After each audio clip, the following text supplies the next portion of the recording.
a new season. It's good to have you all here. So for our season 8 premiere, we are going to be talking about Stuck with Stick Stickly. Oh, he's kind of a hero of mine. We've got the creators, the voice, and one of the Puppeteers. So stick around. See what I did there?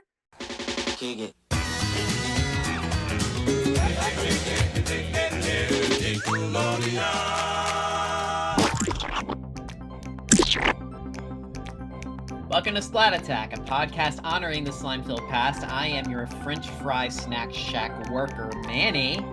And I'm your gold medal winning head uni skater, Alex. And Manny, what are we talking about today? We're talking about the 1997 classic Stick Stickly Stuck. I'm looking forward to this. So first of all, I got to say before we really get into the episode, this episode was our Gakoid's choice for the season. Every season, our Gakoids over on Patreon pick an episode. They give us episode suggestions, and they vote on which one they want to do, and they wanted us to do this one. And I also had some questions that were submitted by one of our Gakoids, Sean Corrigan. So some of these questions are also from him. So a special shout out to our patrons. Thank you guys for your support. If you guys want your opportunity to pick your future episode, head over and join our Patreon. You have your voice be heard. As Stick would say, you pick. You pick time! Stuck. Manny, did you watch Stuck when it came on when we were kids? Honestly, I did not. I didn't even know it even existed. Up until when they reran it on the Splat and then uploaded it to YouTube. I, of course, was familiar with Oh Brother. I followed that one because that was the first special. But yeah, Stuck was a new one that I've never heard of or even seen since. So watching it for the first time, it was really a fun watch. There were parts of it that kind of was like a little too much at times, especially when they overlap talk, with one another. But once you get past that, and if you've watched it a few more times, you get to hear some really unique non sequitur lines in there too. Like someone talks about going into a restaurant, getting pumpernickel toast. You found Uncle Oakley's skate, which I put on. I told that waiter, I said, your service is just not good. And I really couldn't skate, and then I couldn't get the skate off. With my son, I know that I ordered oatmeal, and he brought me out some pumpernickel toast. Or Stick's lines of like, oh, sleep perchance to dream of getting the skate off my foot. I just think I'll go to bed. Good idea, son. To sleep perchance to good night, dream sweet of prince. You always feel better after a good night. So it's a lot of these one-line mumbles that I really look forward to. It's a lot like Nick in the Afternoon because I loved Nick in the Afternoon. Watched it since the beginning. Up until I think 98 was the last year of it. But Stick Stickly is one of those characters that just really resonates with me. And I love how it's all homemade and it looks like something that you could do yourself. It gives me Wienerville vibes. Yes. Exactly. It's like a homemade, not perfect feel, but oh my God, it works out so well. It's like my favorite thing to say is outsider art. It definitely reminds me of that. And that is like my personality. I use outsider art in almost anything I do, paintings or props or something that looks like you could do it yourself. Amazing. That's what I love to do. Well, I don't want to spend too much time talking about our experiences, so I'm actually going to take a back seat and say, you know what? I'm not going to share a whole lot about me this time because we've got some guests here who were a part of the show. They were part of Nick in the Afternoon and Oh Brother and Stuck, and we have a lot of stories to share with you guys. I'm really excited. Are they here? Are they really here? But they're here. But before we get into the episode, before we get into their discussions, for those of you who aren't familiar with Stuck, Stuck was the second special, I believe, with Stick Stickly, and the air date for that was January 1st, 1997. It was written by Karen Kuflik and was directed by Aggie Fodor. And essentially, the special is about Stick Stickly out in the winter. He's enjoying the ice, and a witness of his wonderful skills on the ice, he finds out that he could be part of a ski team, an ice skating team, but he gets a ski boot stuck on his foot, and he spends the whole episode stuck in this thing and is spending a lot of time at his mom's house, and he's finding different things to do with the ski now that it's stuck to his foot, and eventually finding a way to get it off and put it on the right way, which then he's able to learn how skilled and how it was designed for a different way that he initially was going to be using it for. It's a very cute show and all about confidence and self-confidence, especially. Enough about that. We got guests. We got guests, man. And it's cold outside. We got to let them in. We got to bring them in. It's freezing out there. All right, well, open that door for me. Okay. And okay, who do we got from the show? Please come in, introduce yourselves, tell us who you are and how you were part of the show. Hey, Mom! I'm Karen Kuflik, and I was the co-creator with my partner Aggie, creating Stick, and I was the writer and also the voice of Twiggy. Hi, my name is Rick Lyon. I was a maker and puppeteer of Stickly. I was not the first. I want to hasten to add that the very first guy who did Stickly, to the best of my knowledge, was David Jordan down in Florida. And then Timmy Lagasse took it over. And then Tim, I think it's when Tim got Allegra's Window. I'm not sure. I think that's when he passed it off to me. So I was the third. But I think I did it the longest because of everybody else's lack of availability, and I didn't have anything better to do. So that's what I did. And I made them. Aggie, introduce yourself, please. Sure. I'm Aggie Fodor, and I'm also the co-creator of Stickly with Karen Kuflik. I was also the producer and director. And I'm the luckiest guy in the room because thanks to these two wonderful women, I was Stickly. I still am Stickly. I'd be amazed if I wear this. I also voiced, let me see, Stick's mother, Stick's brother. I sang the song by Frank Zappa imitation on the Stickly in the afternoon. And that was it. But yeah. Would not also, yeah. I just have to say real quick, Paul, well, first of all, even though Karen and I conceived of the idea of a popsicle stick, I think the talents of you, Rick, and Paul, and of course Dave Jordan kind of made, right? Stick kind of became who he is. And I still kind of remember when we did the auditions. Actually, Karen, you oversaw that, and you wrote this really funny, witty script. And we couldn't even afford to have people come in to record an audition. You had to call in to a phone number, as I recall, right? And Karen, you must have listened to I don't know how many auditions a day. A lot.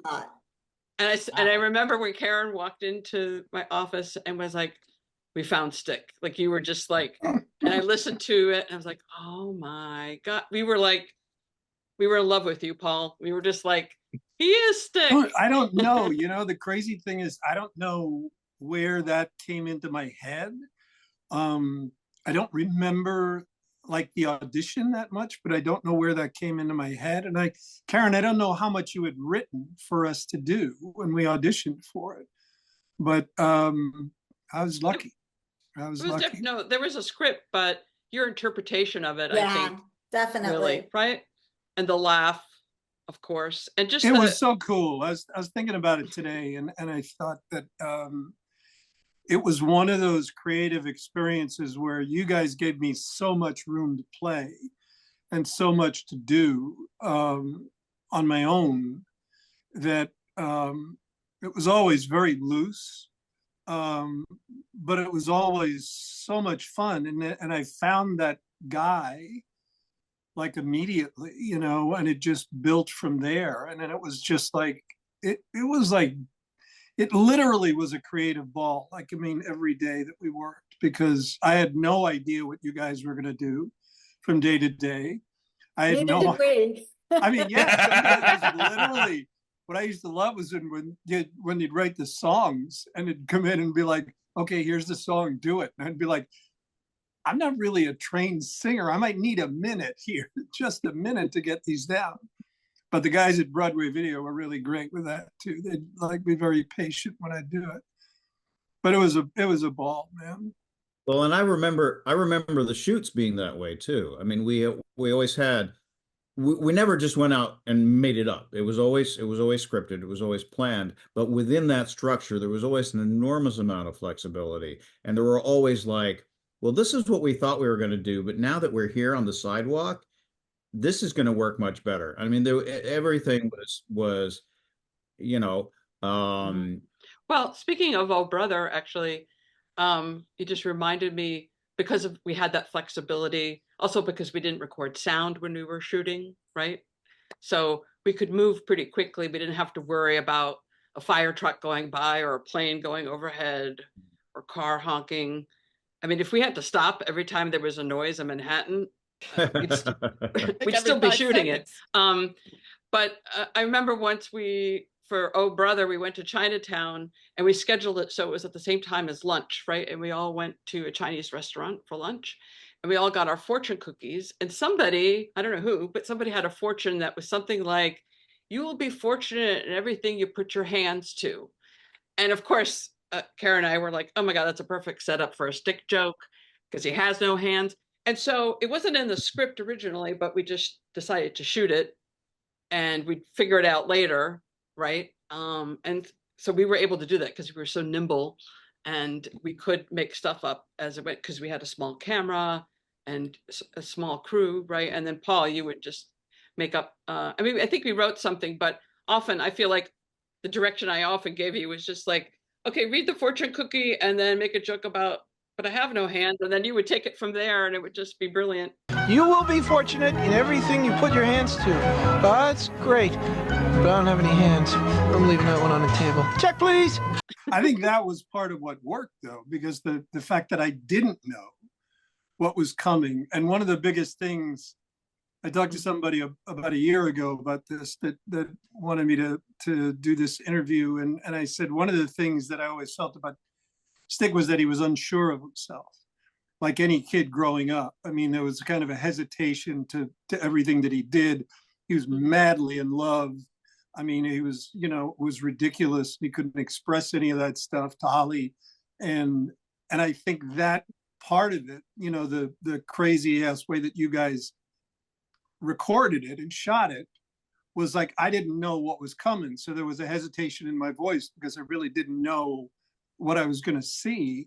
And then that just translated. And that was part of it, that everything just kind of clicked and it just kind of worked, you know? You know, it's funny. I was thinking about it earlier today and I thought we probably couldn't have done it today because I think the scripts would have to be approved by like 15 other people. And once it was approved, we wouldn't be able to change the words or ad lib, right? It would be really, but as it was, you know, I mean, Karen, I don't even remember when you wrote Stuck, did you even have to submit it to anybody? Yeah, I was thinking about that also. I think that we did bring it to the writers' meeting. And I think we brought it kind of in chunks, if I remember, but it was basically like we still did whatever we wanted. So it was like a courtesy, but I do think we brought it to the writers' meetings. Right. But it wasn't like we got a bunch of notes from executives of things to change. It was just for feedback for our benefit, really. But I don't ever remember having to come back and re-record anything that got knocked out. I mean, I think you guys got away with everything. There were times too what I loved about it was like when I was a kid, Soupy Sales used to have this show in New York, and every other joke that he told was like there was one joke for the kids and there was one joke for the kids' parents. And a lot of times I felt we were doing the same thing. You know, there was stuff that I would say that was going to go right over the head of most of the kids. But if their moms or dads were there watching it, they were going to understand what it was, you know? So it was like feed them a little bit too. Well, I think you did that very well when you ad-libbed. This is from Oh Brother. Sorry. I know you wanted to talk about stuff. You're fine. But, you know, when we had Stick walking along after he realizes that his twin brother wasn't where he hoped he would be, and you're walking by all these murals and stuff. And so you were just ad-libbing because we hadn't written anything for that. And I still remember you said something like, these urban abstract murals echo my darkness. Oh, these abstract urban murals echo my darkness. I laughed so loud when you did that. And we kept it in. I don't think kids got it, but I just thought maybe someday, and like you said, maybe it's for the adults sort of who are, watching as well. I don't know. Can I ask a question about scripting and ad-libbing? Was Anywho scripted? Yes. Or was that Anywho? something? Yeah. No, we came up with Anywho and Simmer Down. Okay. Yep. Yeah, that was the signature line. What's crazy too about it, I mean, this might be going off again, but the weird thing about it is, I forget what exactly we did. There was something that we did. And the weird thing was like the scope of how big this got and how many kids were watching the show. But the weird thing is you could get kids that were as young as like 5 and 6 that were watching the show and were glued to it. And what I found, we did some kind of a promotion where I was calling people. We used to do occasionally.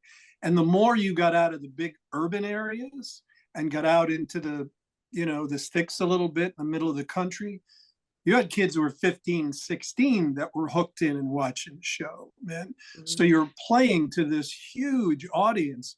And, the less urbanized the kids were, they were as much into it as the young kids, the young slick kids in the city, that were growing up in the city. And that was the thing that used to blow my mind, is like how many levels it worked on and how many people were affected by the thing, I mean, I think I don't know who said it first, but, when we started, we didn't expect this or know that kids would mail in their own sticks, right? Man. Or a friends for stick.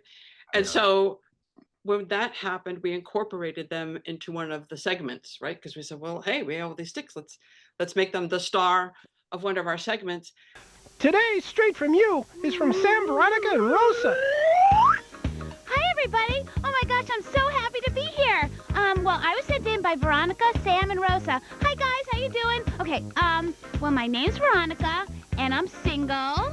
And some of the things I really like to do are walking on the beach, except you get sand in your toes, and that can get kind of yucky. But I really love to go to parties. I love to dance. And I think the more that happened, where I thought you were going, Paul, I thought you were going to talk about the rubber band ball, which is towards the end, where we realized we could ask kids to just mail us rubber bands and see how big a rubber band ball we could possibly make. Hey, Mom here. I just have to thank you for all those rubber bands you sent in. We must have thousands of them already. Long ones, skinny ones, red ones, yellow ones. I think I even saw one with purple polka dots. Stick is going to have the biggest, bounciest, most beautiful rubber band ball you ever did see for his Nose Day celebration. I'm so proud.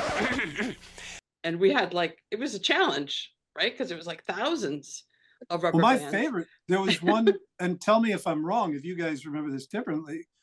There was one where I asked them to send in smelly socks. Oh yeah, I was going to say, what about the smelly socks? And if I'm not mistaken, I had in my head that the Postal Service in Florida called up and said, dudes, this is over, or get your own facility, man, because we're not taking this. And that was when you realized, oh my God, there's more than 50 people watching this show. Right. Ridiculous.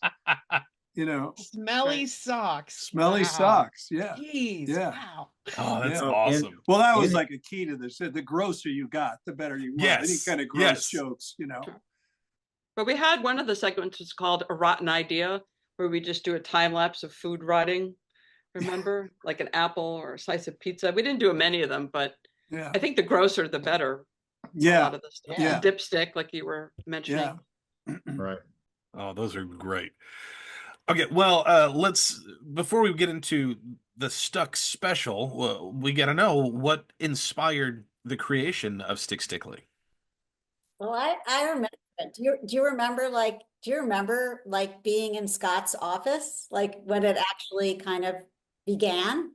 In Scott's office, what I remember is us being assigned to come up with a host, right? And a 2-hour block, and at the time, what was really popular was like 3D graphics, 3D animation, virtual reality games, and like high tech stuff. That was what everyone was looking towards. And I think, Karen and I were sort of rebellious by nature. And so we wanted to go the other way, and we wanted to do something low tech, something handmade and, organic, something that a kid could make, right? Is that where you were going? I don't know. I remember it differently, but it was a long time ago. I thought that we were just tasked with it, and it was just like we had a very limited budget. Yep, that's we true. We were like, we couldn't have like a real person because we were also like, who would that person be? And we didn't want to like pigeonhole it. So we went, and then we were like, well, we can't afford animation either. So we kind of were like stuck, so to speak. Right, so that's right. Then I think we were just like brainstorming, and like, I don't know if we like really thought about going low tech, but once we hit it, we were like, oh, like, here's this low tech thing, and it's the underdog. It's this low to the ground, child's perspective, then we kind of knew that we had something interesting. Yeah, absolutely. I think and also it didn't hurt that Haagen-Dazs had moved into the first floor of our building at 1515. So Karen and I would often go for ice cream runs, right?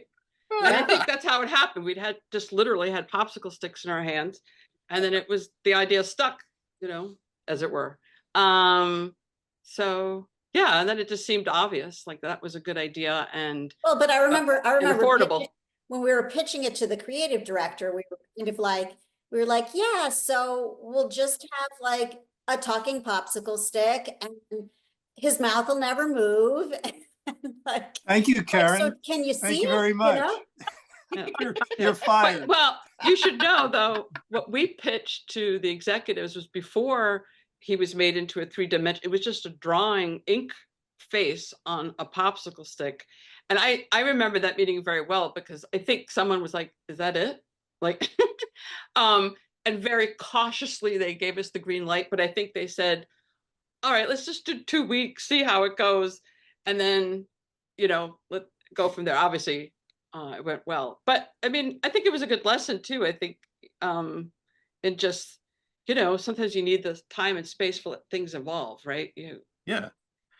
That's such an interesting point. I had forgotten all about the mid to late 90s having very animated, like actual animation hosts for things, because now that you mention it, there was a kids version of Wheel of Fortune called Wheel 2000 that had David Sidoni as host, but they didn't have Vanna White. They had a virtual reality woman flipping over the letters, and it looked awful. It looked awful then. It looks awful now. Gee, I can't imagine why that show didn't stick around. 1990 CGI, so yeah.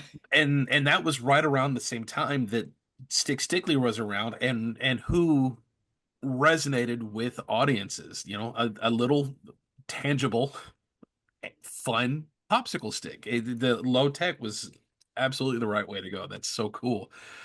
You had mentioned you were tasked with finding a host. I'm assuming the idea for Nick in the Afternoon was first, and then they were looking for a host for it. Was that how that went? They just wanted to promote a block of shows, and that was our assignment.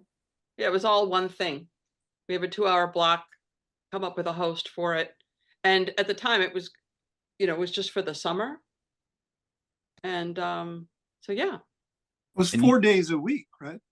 I think it was 5 days a week. 5 days. I mean, it was a lot of content. It was a lot of, it's 2 hours. I think it was 11 minutes an hour. Yeah, because his first appearance was in 94, wasn't it? Like just as commercial bumps before Nick in the Afternoon? Well, Nick in the Afternoon started like 95, but I think maybe 94 was just the 2-week test run, possibly.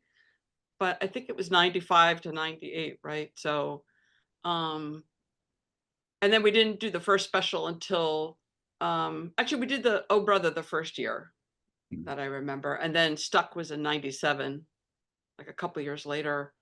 But I think that was just born out of, actually what I was thinking about earlier was, when that summer ended, we suddenly realized, like, hey, what should we tell kids Stick is doing over the fall and winter before the next summer? Like, maybe we should come up with something. And so we had this like 30-second thing that, we just said, oh, he's going to travel the world. And, we made like a hobo stick, right? And a little map or something like that. Just really simple, just to give a out. And that maybe ran for like 1 week or 2 weeks. And suddenly we were flooded with all this stuff for Stick and his travels. And I think that's when we realized the story potential, right, for Stick. Like, oh, we could just do a whole show about Stick, like a narrative. And yeah, I because think he's that's an probably interesting character. Yeah. Like, there's so much backstory that you can make for him. So. And they went into, I remember one where I had suitcases. I had little tiny suitcases. And I said, I'm going. And that's when I remember talking to one of the kids on the phone. And when I would get kids on the phone, it was the weirdest thing in the world because they would talk to me. There was no popsicle stick involved. There was no anything. If they were on the phone and they were talking to me, they were talking to him. And they would tell me stuff about their mom and dad. They would tell me stuff that we couldn't use on air. They would tell me anything. And it was like, you'd realize I'd be on the phone and I'd say, I'm having a real conversation with this 7-year-old or this 12-year-old or whatever. And one of the ones I remember was saying, because we were building it up, that I was going on vacation. One of the kids said, what are you going to do? And I said, well, I'm going to have a really good time. So it'll be really fun. He goes, but what are you going to do? And I said, I was like, what do you mean? And he goes, what are you going to do with your bags? And I said, what do you mean? He goes, Stick, you don't have any hands. And how are you going to carry your bags? And I said, oh, yeah, well, I'll get some help on that. I'll get somebody to help me with that, And that was it. That was his legit concern with the whole call, that he was worried. And he'd probably been thinking about this for 2 days before we got him on the phone. So cute. Legitimate concern for Stick. We had the liberty of talking to Jerry Laybourne, and one of the most amazing things that she said was that people adored Stick so much that they sent other friends for him. It's amazing what connection the character made. Yeah. But it was also accessible. You know what I mean? Like it was so low tech that the kids could just enter the world, they could make their own sticks and interact with Stick. And, it was just very accessible. It was brilliant, I think. I'm going to take a second here because it was brilliant on so level. And these two guys, they got credit for this thing, obviously, but I never felt they got the credit they deserved. And I think if it was done now, if you were doing this now in the age of social media where this thing could go out even further, it would have been monsters. And these two would have been in the Hall of Fame somewhere, because to me, there was nothing else like it on TV anywhere. And it was interactive. There was no internet back then. There was no other stuff. There was no social media going on. And this was something they could actually interact in. And we encouraged them to do that. Like what Karen just said. When they jumped in with both feet, both hands, up to their eyeballs. And that to me was amazing. That was so cool to be a part of, and intimidating to a degree, because you would feel this, my God, there were times when I said, man, I've got this responsibility here. There's a lot of people listening to every word I say and what we do, and that was overwhelming sometimes. That was crazy. And you all had mentioned before the episode officially started that David Jordan was the one who worked on the prototypes. Was he the one that came up with the final design for it, or did you all have an idea, then you just threw it to him to see what he would come up with? Yeah, we had like a face drawn on a popsicle stick that we sent to him, and we just said, we want to make this 3-dimensional. It's going to be puppeteered. And he came up, I don't know what, like maybe 4 or 5 different combinations. They were all sort of similar, just like the eyes were different color, right? Or the nose, different right? Noses, yeah, but like kind of the same thing. But the red eyes and the yellow nose just spoke to us. I don't even know why. Right? Yeah. I've never seen red eyes before, red googly eyes. So it's definitely They're hard to find. Right. Yeah. Sure. I don't think, I mean, if what you're asking is if we could imagine what it was going to be, probably not. You know, I think we just left it to David Jordan to invent. I mean, we had some idea, you know, the Muppets were huge, right? So we were all very familiar about the possibilities of what a puppet could be like. But I think he just uses imagination. It's not like we said, please use googly eyes. You know, we just gave him sort of the freedom to kind of come up with stuff. But yeah, and then we just chose that one, and then we just kept going. Rick, you have had an amazing career in puppetry. What makes your time working with Stickly different and special? Well, I think it's all the things that we've all been saying already. I think the point of view of it was so perfectly selected. It's it's that quintessential, the little person against everybody else. It's the David and Goliath kind of thing. It's instantly relatable to kids. The way it is shot was brilliant and was from a kid's point of view, because Stick is so small, the camera is always super low and you're always looking up at everything. And as I said, during our shoots, they were very all hands on deck. Everybody had input. Everybody, had ideas that were, readily accepted and counted for something. And for me, one of the fun things about the gig was as he sort of flowered and the narratives got more complicated and there was more stuff involved in the stories, all the little itty bitty props that I made were so fun. Like Paul mentioned, the suitcases. I remember those little plaid suitcases that I made so well. And the fun thing about, making all of those was mostly they had to be 100% made from scratch, because he's so small, doll scale stuff, it wouldn't even work for him. And what I wanted to do was make all his props believable and acceptable as real things. Like, one of my favorite things that I made for him was this teeny little camera. He had a camera, and I wanted to make it look like a real adult SLR, not, a kid's toy camera or anything like this. Making all that stuff was a whole lot of fun. I feel like that was probably even more the case with Stuck, because, right, there was so much more. Oh, that set was so wonderful. Oh, yeah. The little scarf too. Yeah. The scarf was a nice touch, because when we did the musical number, and I think you put Stick on a drill bit, if I remember, to make him spin. Oh, yeah. The addition of the scarf kind of enhanced the sort of spin effect, right? Yeah. Well, that's what you call sympathetic movement that you don't necessarily. I'm not puppeteering his scarf. If I puppeteer him, the scarf does its own thing. It enhances the sense of movement. Yeah.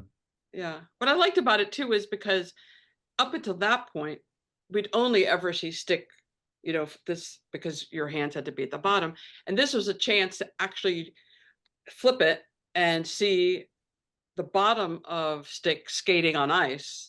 How did you do that? I don't even know how you did that. Now I'm thinking about it. Now I'm seeing it in my head. I'm going, how did you don't see the whole stick. You don't see the whole stick. And I think there was one skate that had a magnet in it. And I don't even know that any of those shots got used. I think mostly it was ethnic. But that's one of the things I learned from Jim Henson, is that don't do anything one way. Always have 3 or 4 ways that you have to accomplish something, so that just when they're about to figure out what you do, you switch it up and you do it a different way. So we had Stick in the drill bit for the spinny things. And of course, the fun thing about that was trying to make sure that the drill would stop so it'd be facing the camera. Just let up the trigger at exactly the right time so he would be facing the camera when you'd stop. And then we'd also, like I said, we had a magnet. I don't think any of those shots got used, because it was problematic. And then there were other shots where you just see his butt and I'm puppeteering from above instead of from below. So, we used a lot of different things. It sounds easier than it was, because of course, you don't want your shadow, right? You would have a shadow. So, it was like lighting it so that we didn't get that the hand was on top this time. But you're right, Karen, we just never showed the full stick, but the way it was cut and all the moves, it just kind of created that illusion. Yeah. This is news to me. I mean, this is crazy me hearing this. Well, that was one of my favorite things about Stuck, is we really went, for the gusto. I think it's actually, there's some really beautiful photography in it and stuff, like those shots with him going in between the icicles and those acrylic icicles that I sourced, and some of you made those icicles. They weren't just ones that were. No, because we shot that sequence in a studio. They had to be, they're solid acrylic, and then we did, to help feed into the reality of them, we dripped water on them so that they would look like they were melting, but they were solid. You did that. By the way, Roy Gumpel was our DP, and he was originally a photographer, mostly a black and white photographer. So he had like a really keen eye for lighting, even though he didn't do a lot of video work. So that combination worked really well. But you made me think of in Stuck also when, Stick arrives at the door and he's in the block of ice. And then Mom and Twiggy have to bring him over. And then I think, if I remember correctly, you made at least 3 different versions where he's fully in the ice, then right, one full, one down just above his mouth, so he could see and everything, but he couldn't talk. He was still, and then one where he was partly, right. And you had sprayed water also, so it would look like it was melting. And one of my favorite moments too is because, as you mentioned, Paul, you were also the voice of Mom, and when Stick finally was free to talk, right, they were both yammering at the same time, and I think we just did 2 separate passes. I'm not even sure we had you listen to Stick when you recorded Mom, because we always thought it was so hilarious that they just talked on top of each other. And when Roy and I were kind of figuring out the shot, if you look at it, like the camera, we kind of go back and forth, like the camera doesn't know who to focus on because they're both talking at the same time. And while we were just like rehearsing that, I think it was Brad, was he the one who was Twiggy? Yeah. Brad Pope was Mom. Jen Barnhart was Twiggy. Oh, sorry. Okay. So Jen was Twiggy and just waiting on the side. And, we all have monitors, right? The puppeteers have monitors, so they see what the camera sees. And I think the camera just drifted off, and Jen noticed that the camera was on her as Twiggy, and she saw that, and she just slow burn, like a burn to camera. And it was so funny. And I remember thinking, oh my God, we have to do that. So then we just incorporated it into the scene, and I think we did it with Mom later. So it was fun. It was fun. Like, those things could happen. We could just kind of improvise a little bit. But I do remember the water on the ice, and also just real quick, like, I rewatched the special, of course, before this, and it was so funny to watch the outtakes, right? Because a lot of the outtakes are of the Stick, and I think what people don't, trying to come through that stinking door, yeah. But I think what people don't even appreciate is that, when we shot it, there was no sound. So we actually had to post-sweet and mix the outtakes to make it seem like real outtakes, right? But that was such a hard shot. To get Stick to fall over, I had to hold him at the very teeny tip of his butt and then hope that he'd fall in the right direction, and he didn't very often. I mean, we must have done like 7 takes of that. Well, and he was in acrylic, so he was heavy for Stick. He was heavy, Yeah. I would have to say that, like, 2 of my favorite things from Stuck were when he whistled, and so he had a little tiny black mouth, and then also when you could see him with the condensed breath. Well, remember that whole thing when I don't even know what you did. There was like a little straw with. There was a tube. A cigarette, right? There was it was a cigarette. It was, and I don't smoke, so it was like lots of fun. There was a Stickly with a little tube on his back, and I just made sure that he was never really profile, that he was always just facing the camera a little bit, so you couldn't see his back. thin little tube and then the little tube that I had, and so before we start the shot, I'd like take a drag of a cigarette and puff it out at the appropriate time. What's so great about that too is like when you and I would go over the script, right? We would make a prop list, of course. But what was great is that, we would talk about that scene and Rick would just say, hey, I think I can make him have breath come out. And I was like, really? And I'm like, yeah, let's do that. Well, he's talking about how cold it is, so one of my favorites, and it's a sort of a blink or you miss it moment. And I'm only probably the only person who ever saw it. When he comes home and he's been so cold, and he comes home from the ring, he's got a little icicle hanging off the bottom of his nose. That's one of my favorite. That's one of my favorite things. Dang, great detail too. Well, and it must have been the size of the head of a pin. How did you do that? Like magnifying glass and just like use tweezers to put it in there? That's amazing. I seem to recall that I just took his face and smacked it in the snow until we got the right, thing hanging off of him. But we were talking about the cinematography. One of my favorite scenes, because it's really beautiful, is the scenes in Stick's bedroom. The lighting in those scenes is so fantastic. I love those scenes.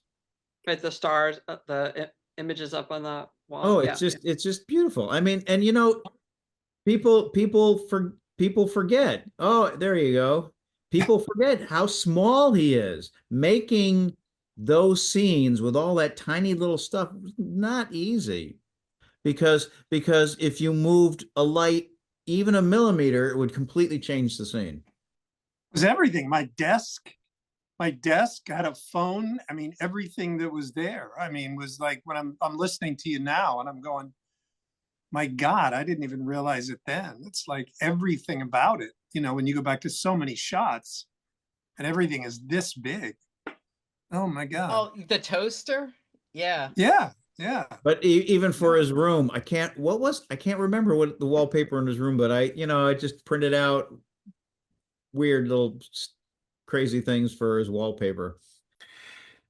Every single time we do these group interviews, I smile so much, my face hurts.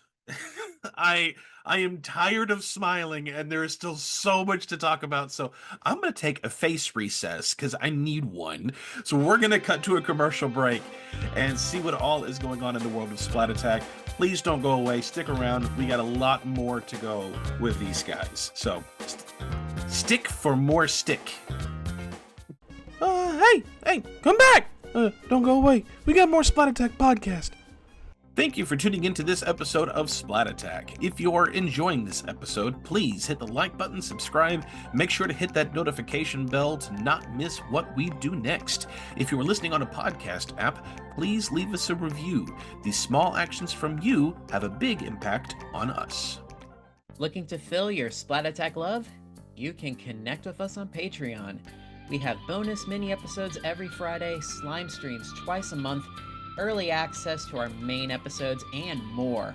Go to patreon.com/splatattack to join a community of Gackoids that share the love of the 90s. Want some cool merch from Splat Attack or nods to your favorite Nickelodeon show? Go to bonfire.com/store/Splat Attack store with hyphens in between. It's my dramatic voice.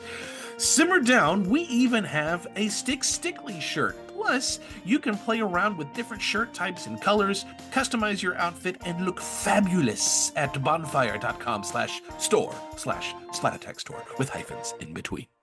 Keep the 90s alive by joining the free weekly digital newsletter called The 92. Grant puts out a great product that is a love letter to the 90s. Subscribe to The 92 by following the link below. Tune in next time, Slimesters, when we cross through some ancient artifacts with the Tomorrow People in Ramses Connection, along with a familiar face. Who, how, and why? The answers to those will be answered on the next Splat Attack. Hope to see you there. Oh, hey, there you are! Ha! You're back! We're back with more Splat Attack Podcast. Oh, you're a handsome little fella, aren't you? Okay. Face is relaxed. I'm ready for some more stories. I'm ready for some stretches. So, Rick, you were mentioning earlier some of the props and things, like the little suitcases and stuff like that. Did you make the designs for the sets? What was that like?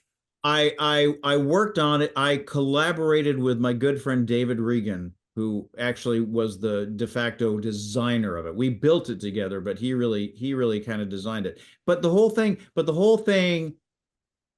was like a stock house from a sitcom. Like there's always the shot where they pan across and there's the stairways leading up to upstairs, you know. Boy, those stairs, I'll never forget how difficult it was to work those stairs. You know, people kind of forget, you know, that it has to be puppeteered from below. Those stairs, we had to be so careful of how we shot the stairs because there's a gap in the stairs. So there's a trench that goes through the stairs and you had to, you know, come down through there.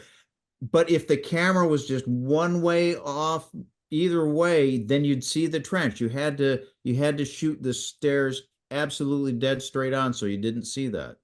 And I was so pleased with the way that all that stuff came together. Yeah, the mom set especially, it reminded me of like Clarissa Explains It All living room set. It looked very similar.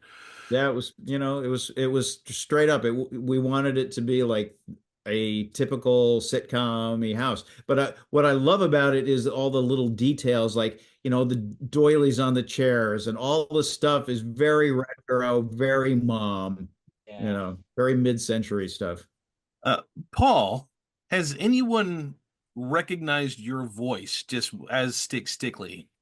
The fun part for me is there are two quickies. There was when were we doing it? 94, 95, around then. And I guess around 2003, I was the president of the Screen Actors Guild in New York. And we got invited one day to go to the High School of Performing Arts and give this talk to them about the Screen Actors Guild. And it's like a Friday, and it's like 2:00. And there's about 80 seniors that are in, or 100 of them in the auditorium. And so you're nervous because they're kids and they don't want to be there. They just want to get out on Friday and gone. Yeah. So the first guy that goes up, there's like 5 of us. And the first guy that goes up is talking about the pension plan. And these kids are just like, you know, then the next guy is talking about their health plan.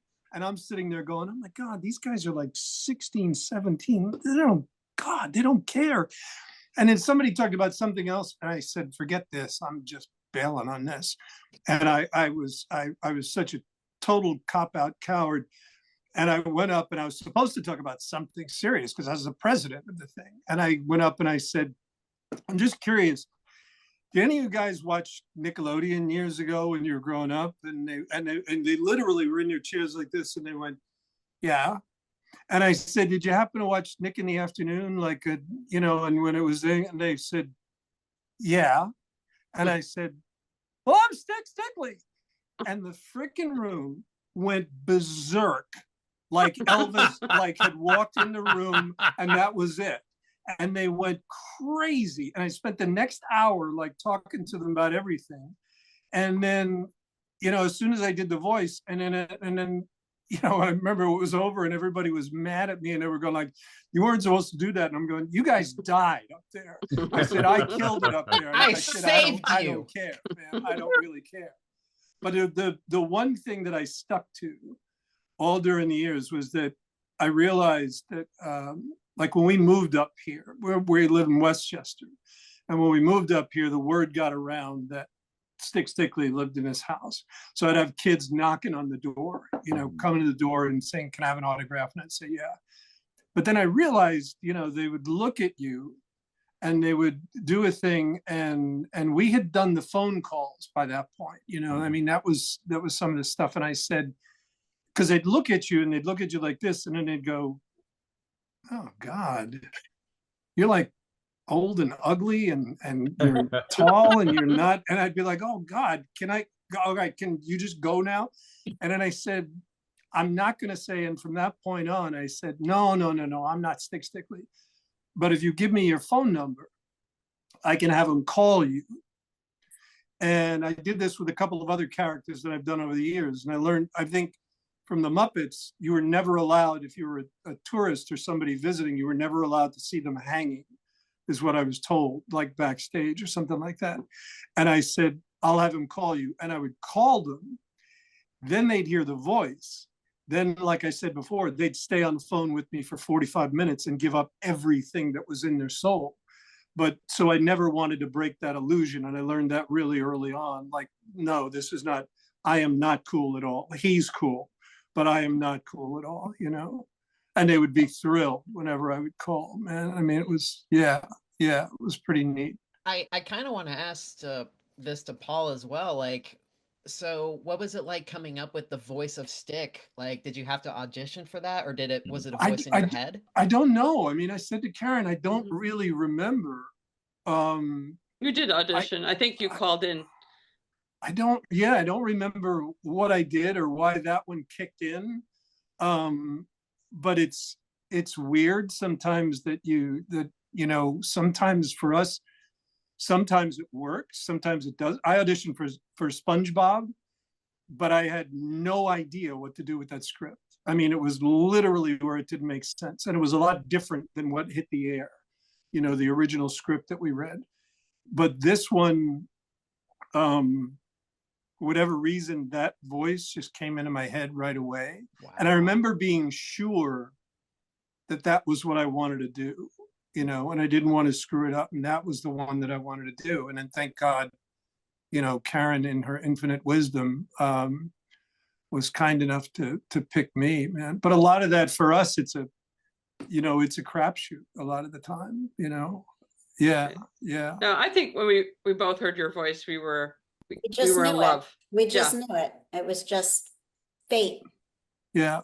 Yep. Well, Paul, I got to tell you, you have become a staple for our family trips, because oh my God, every single time we start taking a trip, we start channeling Moose, and we'll start going, are we there yet? We sing that almost every family trip.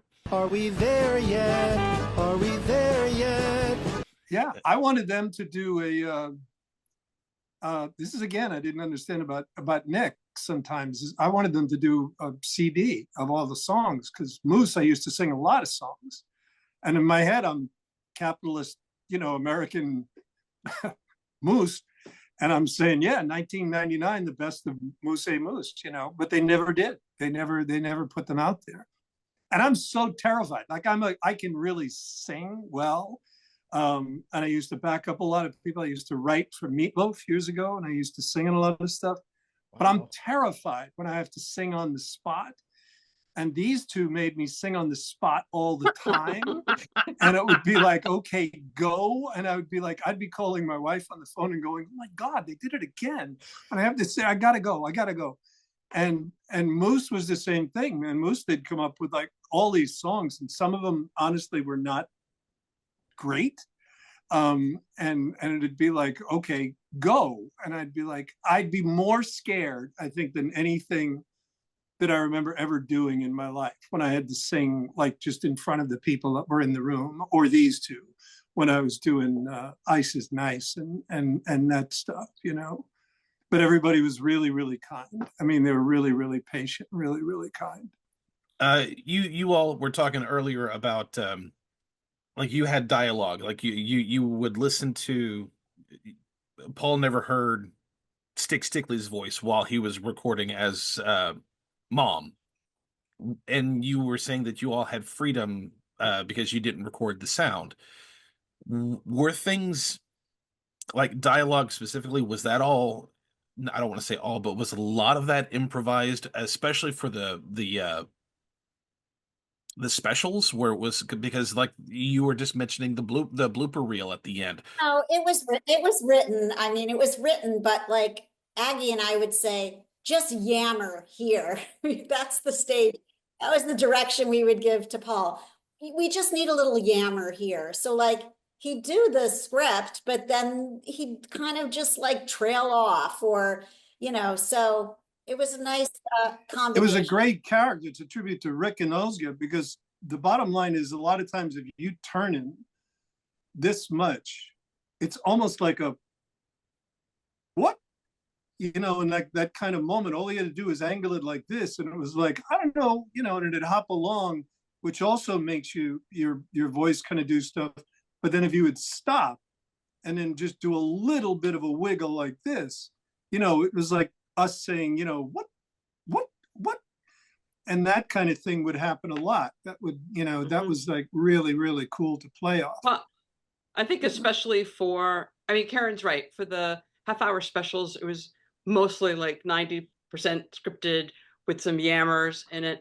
But the segments for Nick in the Afternoon were probably more improvised, like Dipstick, right? We would just, you would be watching and like you're being dipped in, peanut butter and vinegar or like yogurt, and we just have you go and you're like, oh, this feels sort of cultured. And you would just make jokes you're on your own. And we would just, that's how we did it. And I want to clarify. I want to clarify something about the not recording sound. That is actually not entirely true. We always, when we were filming these things, especially the specials, we would say the dialogue. We would lay down a scratch track. Now, whether that was adhered to or not is another story. But we would. Oh yeah, of course. So when I would, I'm sure Paul, got sick of listening to me doing imitations of him, because I would be, okay, Mom, hey, I'm home. I'm gonna go. I'm really cold, but I'm gonna walk to the fireplace. I would lay down a track just so we'd have some sense of context and continuity. Oh, well, we absolutely did that because in order to edit the videos, right, we needed to have a reference. But I just meant that the sound quality or that the sound did not have to be crystal clear, it wasn't, right? It wasn't the final. No, it wasn't the final. It was okay if there was a car horn, because we knew what you were saying, and so we didn't have to record for sound, I guess, is really well, and truth be told, we also, you guys also reused footage an enormous amount with a different vocal track on top of it. That was for the segments. Yeah, we would have like the same edit, especially like Stump Stick, right? The whole thing would go away and then reassemble. The question and that was always the going same. Back and forth. But there were times where we mix it up, because I remember, I think for Stump Stick, when the stump came in and Stick came up and he's waiting for that weird hat with all the wires, I think sometimes you would stick in like a fireman's hat or a chef hat, like just like the wrong hat a few times before the correct hat come down. Yeah, not the baseball hat. Yeah, something like that. Yeah, so that was our way of making variations. But yes, for the most part, keeping it fresh, keeping it on a budget. But we had to, because we didn't have a big budget and we needed to reuse the shots. But it's amazing how, when you change the dialogue, you don't feel that it's repeating. Yeah, it never felt like it was repeating when I was a kid. Now, the thing about Nick in the Afternoon, what was, remember when Stick was on the wheel spinning over and over? Was that worked by like a magnet to make him stop at like the certain show that? Or was that the drill too? That particular, I didn't do those. Tim did those with the wheel. That particular one. So you've got Stick, and there's a hole in the center of that thing, and a stick stuck to Stick from behind, and then Tim had a little sort of paddle on that stick that was stuck to Stick. So you got Stick, you got the stick that's stuck to him, and then you've got this thing, and it had a finger hole in it. So Tim, from behind the set, and of course it was not shooting down, it was shooting set. It would be like dialing a dial phone, which you people have no idea what that is. But he would just rotary phone, So he would just go like this and stop, and he'd have on the back, he'd have marked where he needed to be. It was just it was a mirror image of what was on the front of the thing. So he knew where to stop when he was told to stop on a certain thing. All real monsters, that would be marked on the back. He'd know exactly where he had to stop. Which explains why there would be just slight movement after he would do that. Oh, that's cool. Well, the thing is, he's trying to do it really fast and make it interesting too, and stopping in exactly the right place when you're going fast is hard, especially because stick is so small. You have to be so accurate. What was it like having to transition from writing or just improvising for short little skits to a whole 20, 30-minute special? Karen and I guess you and I wrote Oh Brother together. We kind of came up with the beats and we kind of divided them together, but you definitely wrote Stuck completely. But I mean, we were not short of ideas. It wasn't hard. I mean, I think it's harder for people who do long form to then have to write short form and be super concise and tell a story within 30 seconds or less. But you give someone who writes 30-second promos for a living the liberty to write 22 minutes. It's like, wow, we couldn't wait. Like, I mean, if it were up to Aggie and I, we would have done a lot more long form. So what was it about Stuck? What was it about this one that made you want to tell this story? Well, I mean, we knew it was going to be, we wanted to do it during the winter, right? So we wanted to come up with a winter theme. And I think someone else had said it, maybe Paul, Stick's character was about, often about his confidence, right? And kids struggle with that. And I feel like the message that you told in Stuck, Karen, was all about that, which is like, believe in yourself. And that was what you were, whether you remember that or not, but I think that's what you wanted to say. I mean, he was madly in love with Twiggy too. I mean, I remember there's one thing in there. He loves those mini marshmallows, yeah. So, oh my God, yeah. I have to give a little bit of homage to Wallace and Gromit because I think that, Aggie and I were fans of that. And I think a lot of the little gags in the house were somewhat inspired by Wallace and Gromit. That was what was fun about doing it. Is always there was a part of me that again, thanks to Aggie and Karen, is that we were making it up as we were going along, and there was no thing that I was brought in, on Tuesday, and it had to be perfect. There was no such thing as anything being perfect, and this is exactly what we have to do, and this is exactly what you have to say. And once you get comfortable in something like that, I think the possibilities are endless. And I think that's, to me, when I watch them, that's the way they read. Like there's a part of this, like this is almost improv the way we're doing this here by everybody. I had no idea when I'm listening to Rick. I'm fascinated because I never knew half the stuff that they were doing. I didn't know any of that stuff about the stairway and everything like that. And it was just, you just did it. They provided you with this wonderful canvas for me anyway, to just play with. And it was just brilliant, man. It was just cool. Whereas when I did Moose, everything had to be exactly like this. They had educators all over that thing that if I said something that when they screened it that they didn't like, I had to come back the next day and do it over again because they were very, very, very aware that this was, I guess, for younger kids, for preschool kids. Whereas this was like I said, there were kids that I remember talking to. One girl I remember talking to on the phone who was 15 or 16, and she was just glued in and stuck on this thing as anybody else that I ever spoke to. Well, and I think, we spoke earlier about, well, why was he so popular and stuff. I think that resonated with kids. The fact that it wasn't pat, it wasn't, something that you could tell some guys just reading a script. I think the looseness of it was one of the many reasons that it was appealing to kids. It wasn't slick, it wasn't pat, it wasn't predictable. It was kind of weird and off the wall and strange, and didn't seem scripted with a capital S. But Paul, do you remember some of those days of recording? How long you were in that booth? Oh my God, yeah. Hours. But I remember there's one story that I can't tell on the air, I'm sure, but we used to have one segment where it was oh, let's see who's going to show up today. And there'd be a TV screen. And we'd turn around. And at that point, we were getting a lot of celebrities that wanted to be on. They'd be like, hey, Stick. And Schwarzenegger, I think we had, and then a couple of other people. And they would say, like, Stick, I would like to hear this today on the thing. And they'd be like, whoa, it's Arnold Schwarzenegger. And doing that thing. And I remember we turned around and there were these two young rappers.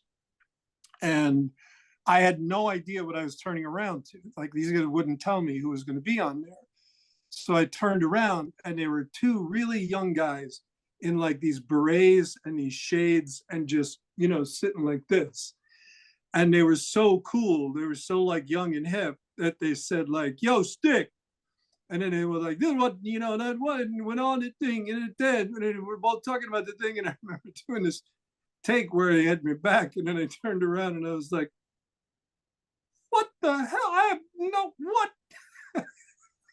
I can't say exactly what I said, but you know, it didn't make it on air. I was like, and that was the only one that I remember ever stopping and going, I have no idea what they just said, man. And they had to tell me which show they actually picked. But yeah, that was one of my, to this day, that was one of my favorite moments on the show. Best. Never got on the air though. I think there were a lot of moments like that too when we were shooting, right? Yeah. Rick, where we mess up and you just like, fiddlesticks, and you know, reset. And actually, you reminded me just now of, I don't know if I can use a swear word. You can. We keep it like PG-13. Okay. You're fine. So we did all the post audio at Broadway Sound. Michael Unger was our engineer, and he had two assistants who worked with him. And sometimes they kind of assembled the music and sound effects, like sweetening. And when they saw Stuck, I don't know, I guess they had some free time, and they took 5 minutes. Oh my God. And they made their own version called Stuck Like a Mother. And really? And it was so funny. Obviously we couldn't air it, but you know, it was like so hilarious. Like just sort of a rap take on Stick, but it was brilliant. Anyway. I forget where it was in, but there was one thing, it was like, Stick Stickly. Yeah, you know Stick Stickly. Yeah, he to go Stick Stickly. And the whole show was like that. And it was a brilliant piece. It was, I think it was just a 3-minute lift from the show or something, but yeah. Love to see that sometime. I mean, if you could get the live action kids to sing along with that too, like have Sophie do that, that'd be hilarious. Was fun working with the kids, by the way? That was my next question, was what was it like whenever you were doing things on location with children?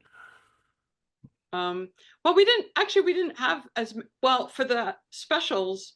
Well, when we did Oh Brother, I think when we went down to Chinatown, remember, Karen, there was this like class, the school trip or something. We ran right into them, or they ran into us, and we were shooting, and they were like, "It's Stick Stickly," and we were completely mobbed. But it was so fantastic that we decided, let's incorporate it into the show, right? And I think we just had them kind of re-enter the frame a little bit and said, hey, you want to be part of this show? And so, you know, they surrounded us and we sort of just incorporated them into the show. But, you know, that was also kind of a reason why we shot with a small camera too, because we wanted to be sort of stealthy, especially when you're in Manhattan, because we didn't want to be mobbed with people. Because, you know, a lot of times when Stick was walking along, you know, he's dejected, he's feeling a little lonely. And you can't get that if there's a mob of people behind him looking down into a camera to see what's going on, right? So it allowed us to be sort of invisible a little bit, like, you know, like we were just enthusiastic tourists or something. But for Stuck, we definitely had kids, of course, at the rink and the snow. And Sophie, of course, Ursula. She was so sweet. And I think the kids were great.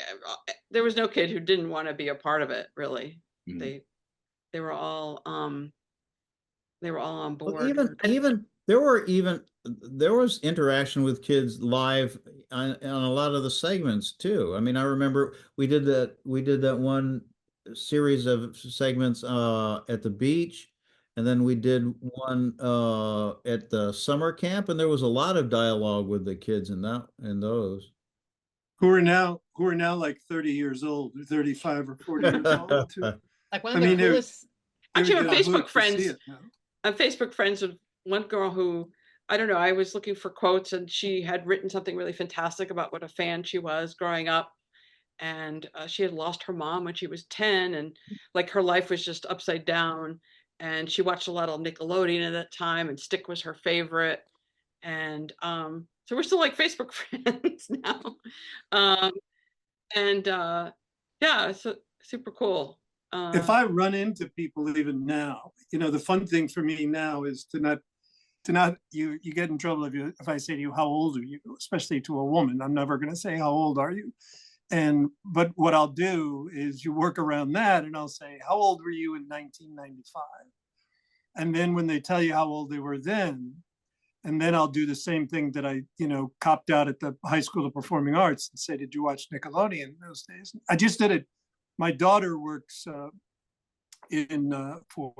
Sony for this thing. She's a creative executive for them, and one of the women in her office, who's a little bit older than Lily, and I walked in one day and we were talking, and she goes, "My dad," and I'm going, "Oh God," telling her what I do and some of the stuff that I've done. I said, "So how old were you in like 95, 90?" And she goes, "Da da da da." And I go, "Yeah, you were there." And I said, Did you ever watch Nick in the Afternoon?" And she goes, "Oh my God, yeah, of course." And I said, "Well, then you're talking to Stick Stickley." And she went out. This is like this executive, this woman in this play that's an executive in this huge corporation, and loses her mind as soon as I say that, because you can see it. It's like it all comes back, and it's you're like a rock star, Paul. Man, Absolutely. but the thing is that's what's so cool about it is that the thing is it was, I think even talking about it now, it was even bigger than we thought it was, like, because you don't really have really ways to measure. They can measure eyeballs much better now than they could back then. And when you realized how far out this thing went and how many people were watching this show and how many people knew Stick Stickley, and that just blows my mind. And the emotion, the reaction that it has whenever I bring it up with somebody is really kind of, it's like, heartwarming to watch and to be there for. And it's like, it comes back, boom. And it's like, yeah, that was, like you were saying, for a lot of them, it's like, oh my God, that was a huge part of my life.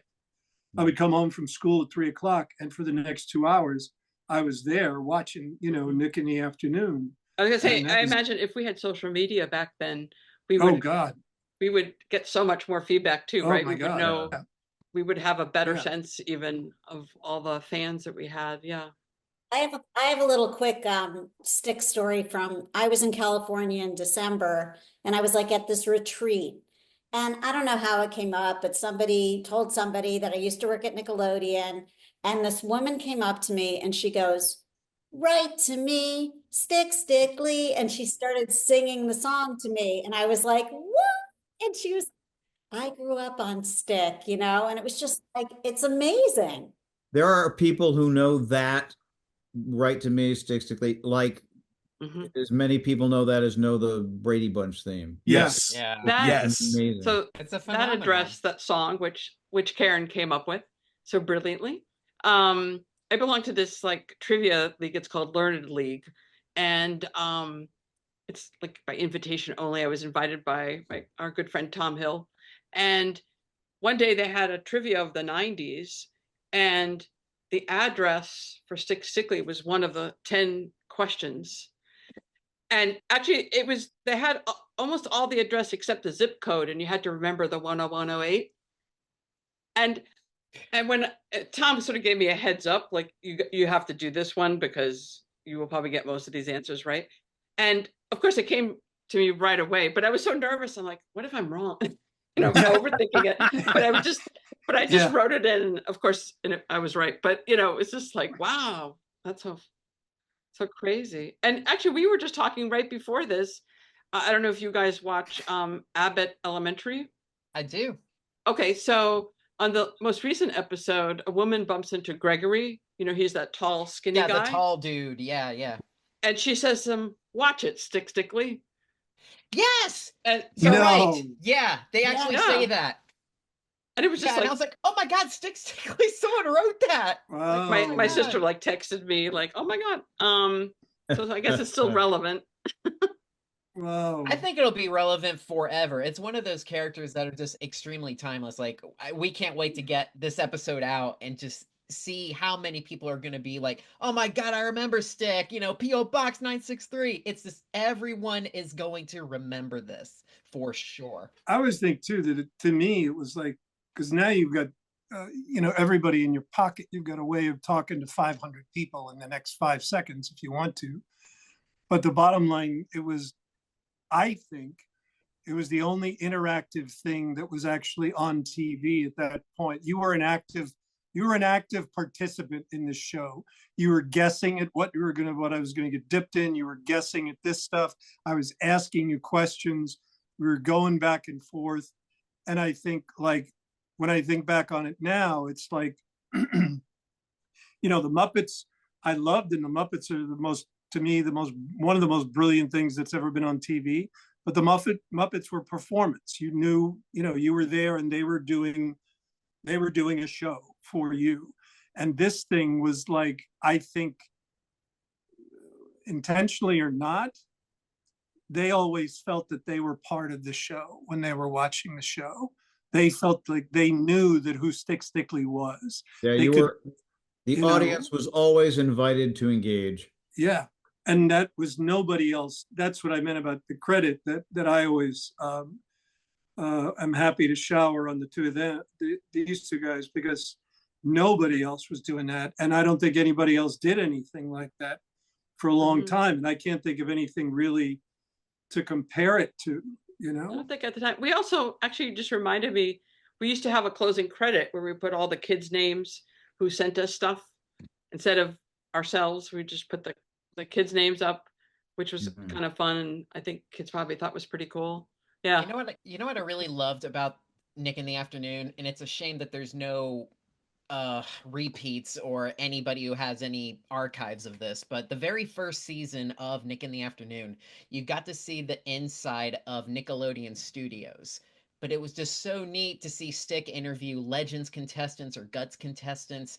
And the very first opening, it goes into the office where it says Stickly, and there's an empty desk. And then it goes all the way down, and boom, there is Stickly's desk underneath a desk at Nick Studios. It's incredible.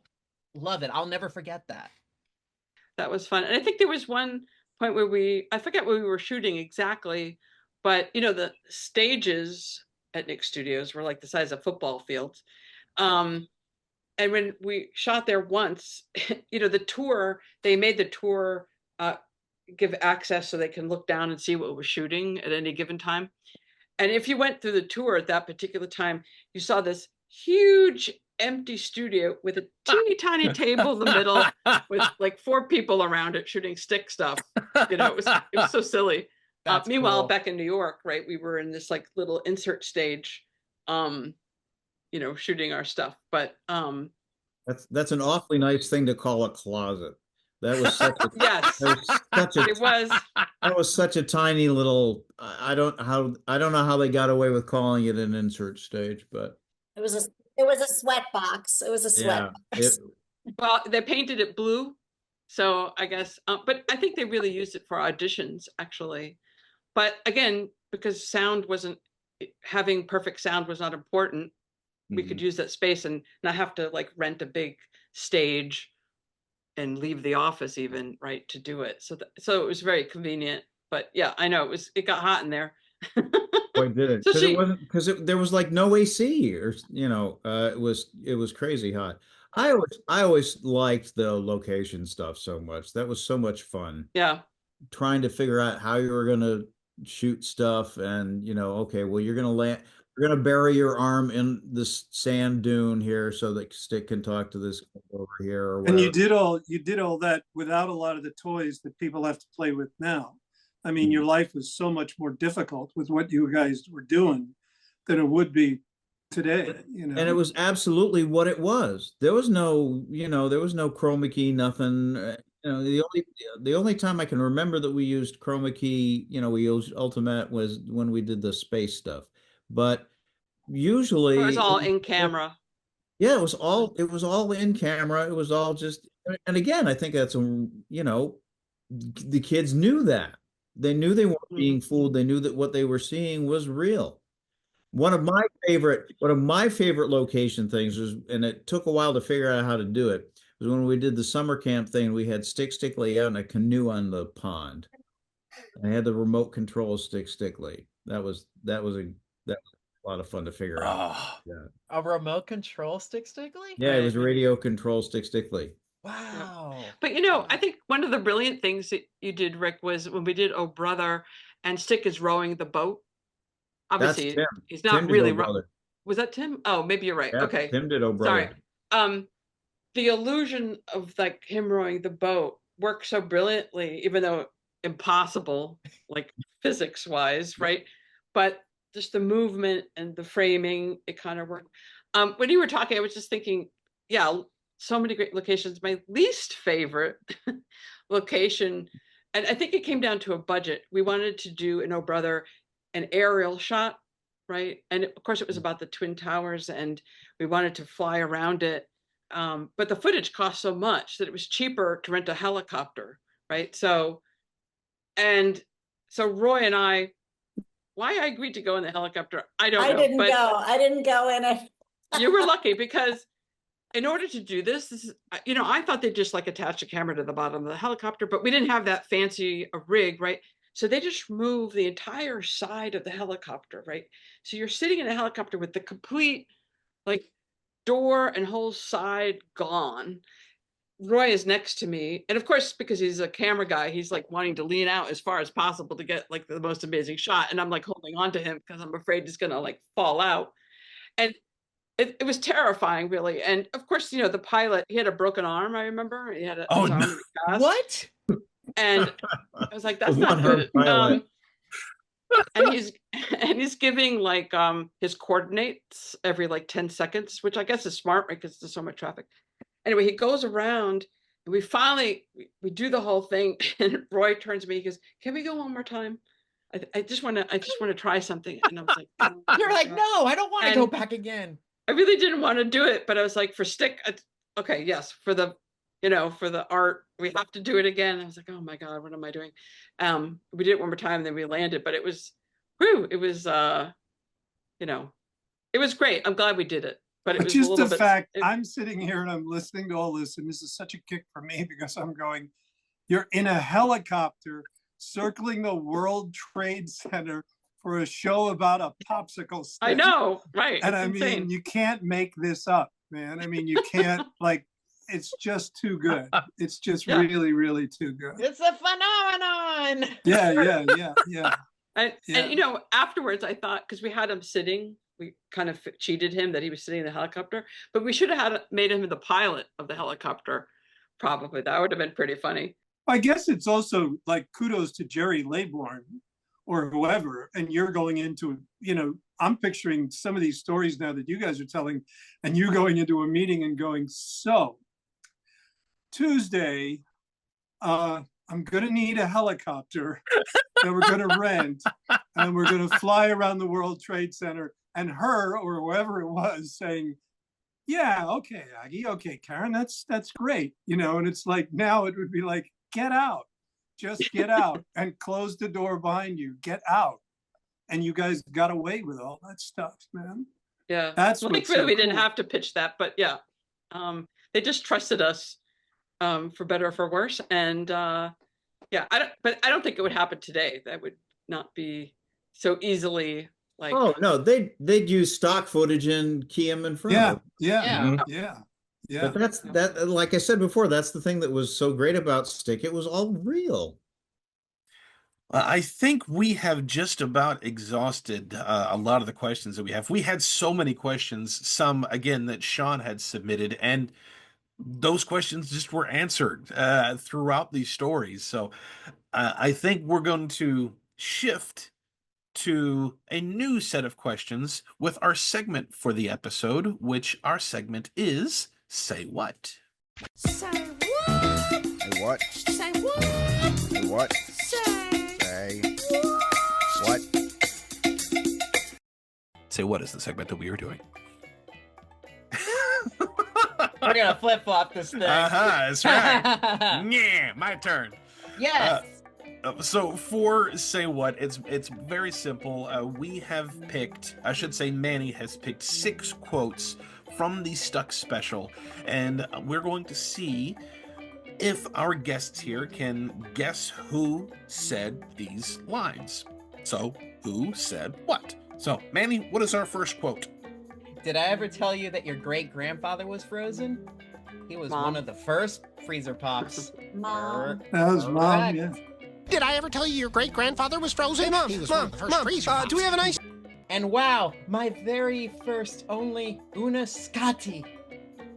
Stick, right? That was when the box came in and it said Uniscape, and he mispronounces it Uniscati. Uniscati. Wow, my very own Uniscati. And this is one of my favorite ones, when you were talking about the ramblings. Okay. Like that one time we went to that restaurant, I told that waiter, you had poor service, and I didn't understand it. I came to the restaurant and I ordered oatmeal, and he brought pumpernickel toast. It sounds like Who Mom. said that? That's Mom. That's Mom. Oh dear.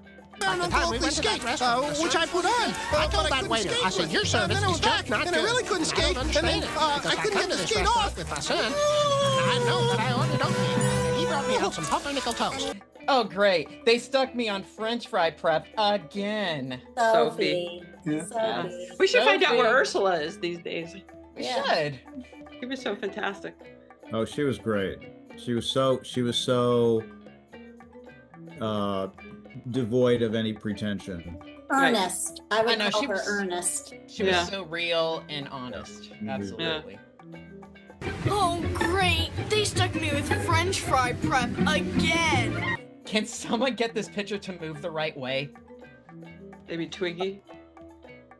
Yep, you're correct. Yeah. It's on the outtakes. Yeah. Oh, that's a trick one. Ah! Could somebody get this picture to move the right way? And the last one for all the marbles. Saved by the bell. Hope that bell tolls for me. That sounds like me. Yeah, that sounds like something Stick would say. You're correct. Oh, Saved by the Bell. And I hope the bell tolls for me.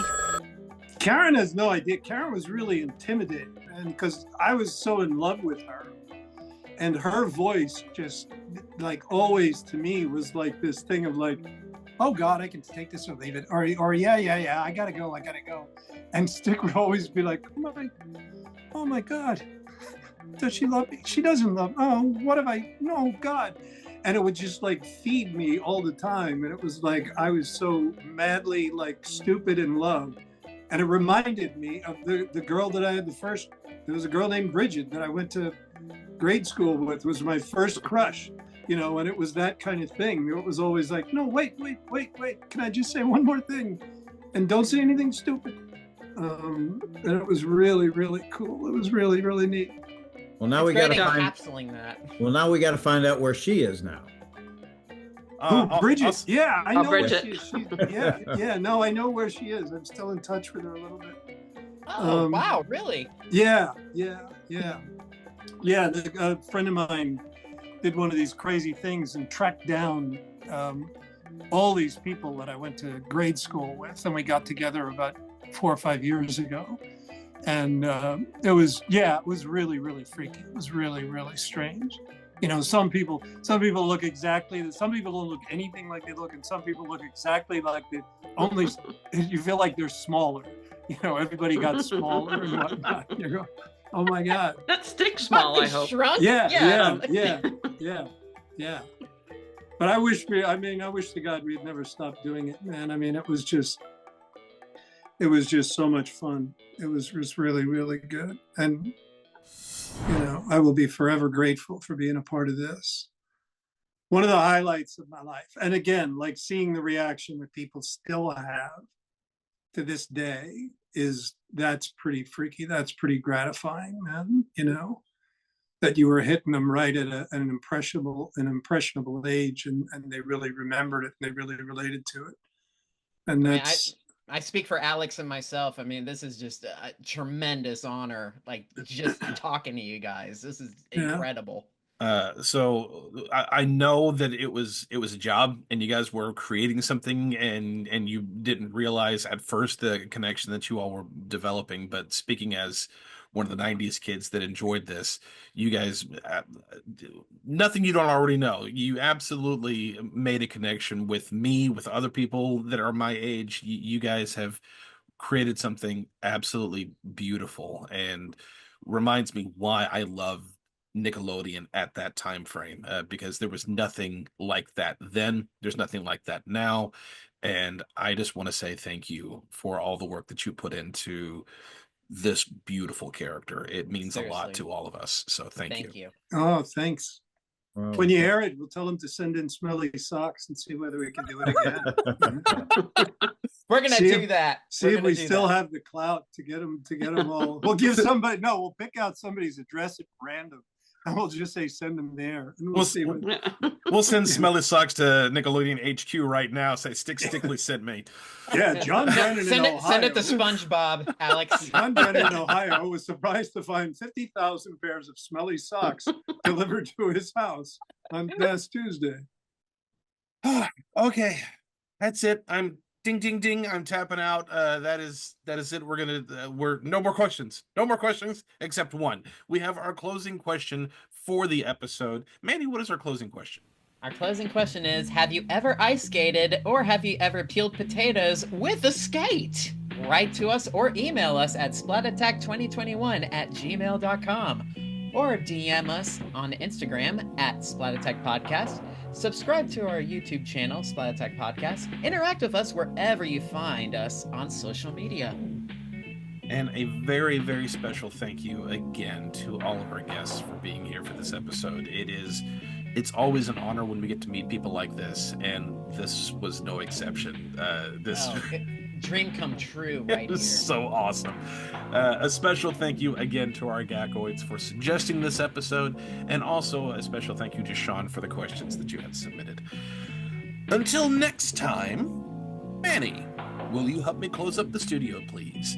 It's getting cold out there, and we should be heading home now, but I haven't heard from anyone else today. Aye, co-captain. I'll help shovel the... Oh, that's odd. Let's see who's at the door. Oh, no! I'm stuck. Oh, boy. Well, please bring the wheelbarrow, and we'll move our guy into the Gak kitchen to thaw him out. Hey, Splat Stanley, you want to close up the episode while Manny and I see if I can thaw out poor Jordy? Until next time, Slimesters. Splat you later. Yay! I did it. Oh, simmer down. See you next time. Oh, the slime cart needs to hurry up and come down. I'm running out of things to say.